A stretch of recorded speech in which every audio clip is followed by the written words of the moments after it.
తాకట్లో ఉన్న మీ బంగారాన్ని విడిపించి ఆ రోజు ఆన్లైన్ రేటుకి కొంటాం. Sharma gold company.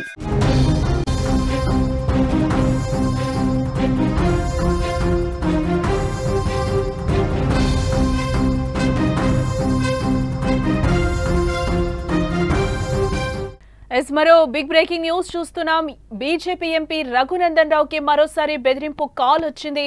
సాయంత్రంలోపు చంపేస్తామంటూ కూడా దుండగులు ఫోన్ చేసినట్లుగా తెలుస్తోంది. ఎవరు కాపాడతారో చూద్దామంటూ కూడా హెచ్చరించారు. గతంలోనే ఇలా బెదిరింపు కాల్ చేశారు దుండగులు.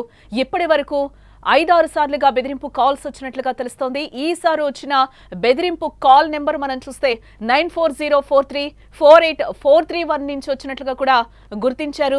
మెదక్ ఎంపీ రఘునందన్ రావుకు బెదిరింపులు ఆగడం లేదు.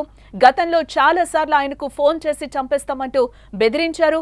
అయితే తాజాగా మళ్లీ ఫోన్ చేసిన గుర్తు తెలియని వ్యక్తులు సాయంత్రం లోపు లేపేస్తామంటూ కూడా వార్నింగ్ ఇచ్చినట్లుగా మనకి బ్రేకింగ్ న్యూస్ లో సమాచారం అయితే అందుతోంది.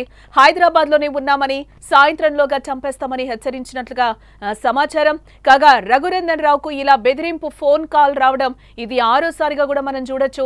తాజాగా 9404348431 నెంబర్ నుంచి కూడా ఫోన్ వచ్చినట్లుగా పోలీసులకు ఆయన ఫిర్యాదు చేయడం జరిగింది. రంగంలోకి దిగిన పోలీసులు దర్యాప్తునైతే వేగవంతం చేశారని కూడా మనం ఇక్కడ చెప్పుకోవచ్చు. గుర్తు తెలియని వ్యక్తులు కాల్ చేసి చంపేస్తామని చెప్పడంతో పాటు ఎవరు కాపాడుతారో చూద్దామంటూ కూడా వార్నింగ్ ఇచ్చారు. ఇలా రఘునందన్ రావుకి ఇవాళ కూడా బెదిరింపు కాల్ రావడంతో బీజేపీ పార్టీ శ్రేణులు, కార్యకర్తలు, అభిమానులు ఒక్కసారిగా కూడా ఆందోళన వ్యక్తం చేస్తున్నారు. ఈ క్రమంలోనే రఘునందన్ రావు మరోసారి పోలీసులకు ఫిర్యాదు చేశారు. గతంలోనూ రఘునందన్ రావుకు ఫోన్ చేసిన దుండగులు ఛత్తీస్గఢ్ లో ఆపరేషన్ కగార్ ను తక్షణమే నిలిపివేయాలంటూ కూడా మావోయిస్టుల పేరుతో హెచ్చరించారు. గతంలోనూ హైదరాబాద్ లోనే మా టీం ఉందని, మరి కాసేపట్లోనే నిన్ను చంపేస్తాం, లేపేస్తామంటూ పలుమార్లు 2 వేర్వేర్ల నెంబర్ నుంచి ఆగంతకులు కాల్స్ చేసి బెదిరించిన విషయం కూడా మనకు తెలిసిందే. అయితే ఇప్పుడు రఘునందన్ రావుకు, అందులోనూ బీజేపీ పార్టీ నాయకుడికి గత కొన్ని రోజులుగా బెదిరింపు కాల్స్ రావడంపై అనుమానాలు వ్యక్తమవుతున్నాయి. ఆయన కోసం కావాలని ఆగంతకులు కాల్ చేస్తున్నారా, లేదంటే నిజంగానే ఆయన కోసం ఆగంతకులు ఏదైనా ప్లాన్ చేశారా అనే అనుమానాలు కూడా ఇక్కడ వ్యక్తమవుతున్నాయి. అయితే రఘునందన్ రావుకు ఎవరు కాల్ చేస్తున్నారు, ఎందుకు చేస్తున్నారు అనే కోణంలో పోలీసులు అయితే దర్యాప్తు చేస్తున్నట్లుగా కూడా ఇక్కడ మనకి సమాచారం అందుతోంది.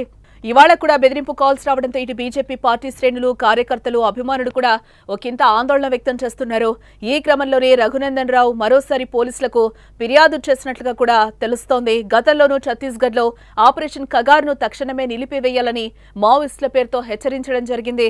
గతంలోనూ హైదరాబాద్ లోనే మా టీం ఉందని, మరి కాసేపట్లో నిన్ను చంపేస్తామంటూ కూడా 2 వేర్వేరు నెంబర్ల నుంచి ఆగంతకులు కాల్స్ చేశారు. గత కొన్ని రోజులుగా బెదిరింపు కాల్స్ రావడం చూస్తే అదును కోసం ఆగంతకులు ఎదురు చూస్తున్నారా అనే అనుమానాలు కూడా ఇక్కడ వ్యక్తమవుతున్నాయి.